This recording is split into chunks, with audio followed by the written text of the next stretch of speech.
HoBS13 has 4 distinct streams of work. We have our mental health strand, we have our growing strand, we have our cooking and nutrition strand, and then we also have our roundhouse and environment strand. And in this year, as a team, we've worked together to review the purpose of the organisation, our objects, what we've said in our constitution we're going to do, and really think through what needs to happen now in this day and age with the needs of the community as they are, to really develop a strong theory of change for the organisation.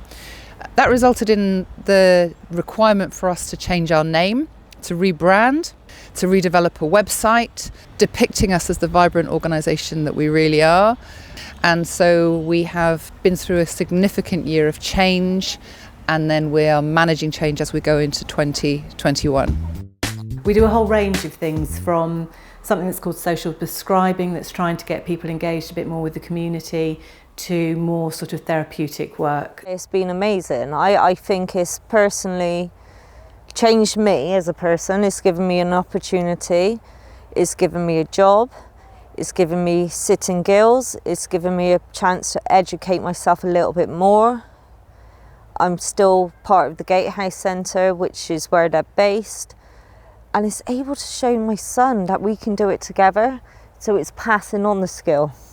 We sometimes see people who maybe are volunteering in the garden or volunteering in other areas, or we probably more historically have referred people into the other projects. So cookery was always a really great project to refer people into, because they're meeting a group of other people, but they've got their own space and they're doing something for themselves. Equally the garden, so we've had a number of our clients who've volunteered in the garden. We grow seasonal vegetables, and we also grow British cut flowers. The aim is to grow British cut flowers to sell, and then the aim is to grow as much seasonal veg throughout the year as we can to supply our community kitchen. We've got leeks, we've got Brussels sprouts, we've got cabbages. We've just picked up the turnips, which is actually going to go in the veg boxes tomorrow to be delivered. All these polytunnels have flowers in to produce beautiful bouquets. We're really excited this year because we have become one of 6 partners across Bristol who are working together as a consortium as part of a Climate Action Fund programme. It's really exciting. It's a very new project, and it's basically a chance to be able to get local people involved in the conversation, to learn about climate science, to learn about the changes in the planet, and also to do different event days such as sustainable fashion shows, some event days around plastic. So it's just getting the conversation going really in Hartcliffe, so I'm really excited. So much of the conversation that's happening around climate action and around the ecological devastation, global ecological devastation, happens in rarefied circles. It happens, in the university, it happens in the centre of town. What we want to do is make sure that people in BS13 are really part of this conversation, so they really can understand what there is that they can not just be involved in, but what the future is going to look like in terms of green economy, new green innovations, and how they can be part of that and also lead on those developments. The implications and different changes that are happening will really affect people in the local area, and it's great to be able to say, well, if you're going to do new social housing, then how come they're not zero emissions? And why shouldn't we have a wind turbine in Hartcliffe, and why shouldn't we have solar panels? So 2019-20 has been a massive year of change for us. This year, I think for everyone has been COVID. COVID. It's probably the same for everybody. We had so many plans, and I'd worked really hard with the community champions, and we had all of these events and group work, and then for that just to stop, I think has been the biggest challenge, and how we then respond to the COVID emergency, and how everyone's just had to quickly adapt. We took what we had in terms of our community kitchens and our cookery programmes, and use the space that we have to create a food response programme to be able to use the skill set and the facilities that we've got to get meals out to the people that were vulnerable and shielding. So we literally exist because of the pandemic. We have cooked to date roughly something over 10,000 meals. It has been a direct response to the pandemic and certainly dominated by it, as people have reached out and needed help, needed assistance. This is our distribution and dispatch. So we've got all of our meals are made in the kitchen, and then they get frozen into separate freezers depending on the meals that the chefs have cooked. And then from here we come in and we work with fixed bikes up in Hartcliffe, and we have volunteer drivers, and then they come here to collect the meals once they're all bagged up, ready to be sent out and dispatched, and take them out to the residents. It went from a kitchen that didn't look like this, that serviced small workshops and groups from the community, and it changed to being a commercial kitchen with everything required to cook on a large scale. We've had to innovate slightly more because of COVID. It hasn't stopped us, it's just made us work harder and think more creatively.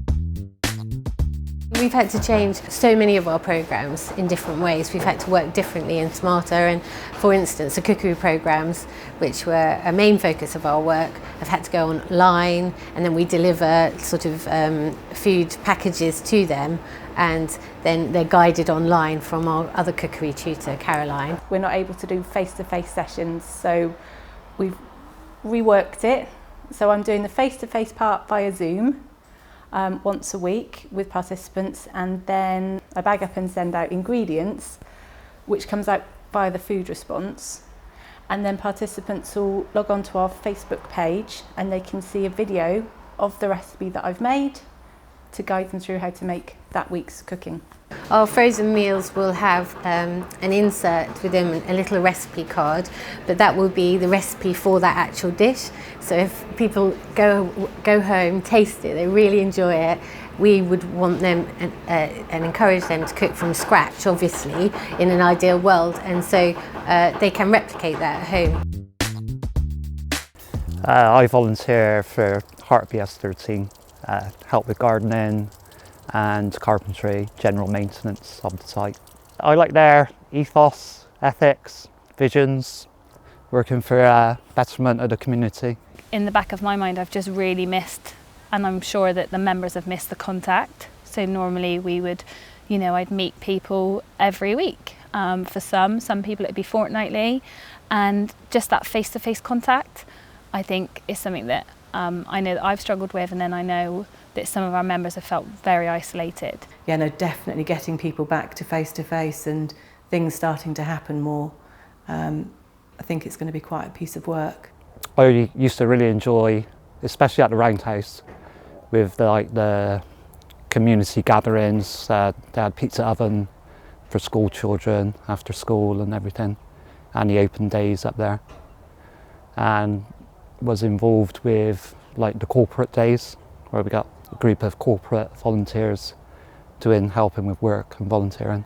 One of the biggest challenges has been transitioning, but it's also been incredibly exciting. It's about actually using our skills outside of our normal jobs. So the chef would normally work in sort of kitchens or different environments. I would normally work in events and theatre. So it's actually being able to use our skills and actually be able to make a difference during the pandemic and have a sense of purpose and keep working. We've also had to take some quite tough decisions around how we generate income. There's a real recognition, and there was before COVID struck us in March 2020, that organisations like ours were going to need to really think about how they generated income. So where we have been able to, across 3 of our programme strands, we have developed an income generation approach. I am in charge of all of the vegetable side of the growing and bringing in some income through veg boxes. And what I hope to do, because I have a history in catering and food production, I hope to be turning any of our excess produce or our gluts into added value products like kimchis, jams, chutneys, so that come the winter months, come the hunger gap, we're still going to be able to be providing veg boxes and have product to sell. We've been selling the most beautiful locally grown British cut flowers, and have been using a really strong social media presence to market that right across the city. We're looking at partnering with businesses who share that social factor of social enterprise and investing in local communities and reducing air miles and sustainability. The idea was to grow flowers to sell on a weekly basis and look at finding business-to-business trade with local restaurants, pubs and potentially breweries to buy our flowers, either for their tables, for their bars, or to sell in their delis. We're morphing our existing COVID crisis response food service into the real meal store, and this is going to be an affordable food store. We were discussing this pre-pandemic as a future project. In reality, what happened is we had to make it happen overnight.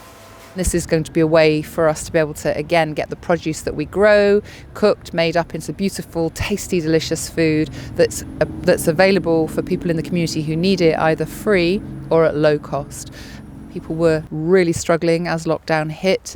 They were struggling with loss of income, struggling with furlough, struggling with waiting for benefits to start, struggling with the fact that schools were no longer open and so kids weren't getting support through school meals. I think probably increasingly now people are really struggling about not having things to go to and not being able to get out and do things. The Community Champions, we were a weekly group that ran, and we'd put on community events. So it'd be things like a Christmas market, it would be a fun day, a kids eat free barbecue, and we'd actually started planning January, February for the events for this year.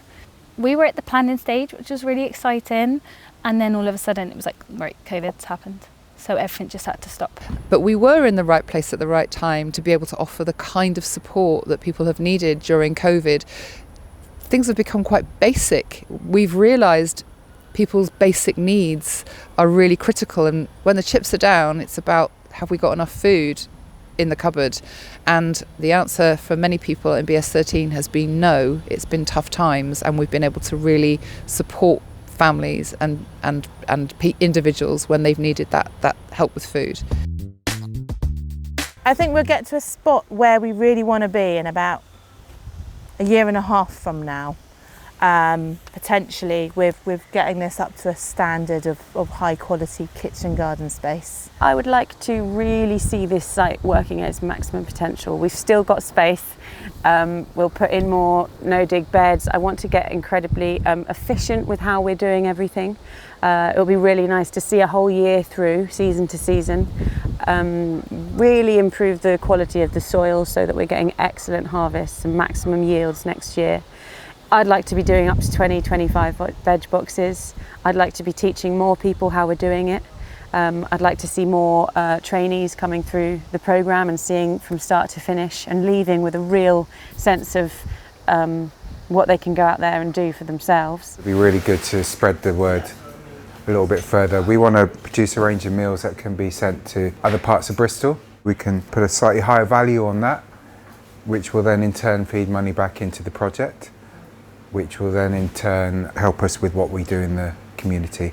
My hope is that we get out of COVID and that we can quickly start to reconnect with some of the members who have been extremely isolated, and just that as a community, that we can start to heal and move forward from what's happened during COVID, really, and that all of the exciting plans that we've got for the future for Heart of BS13 will hopefully benefit everyone in the area.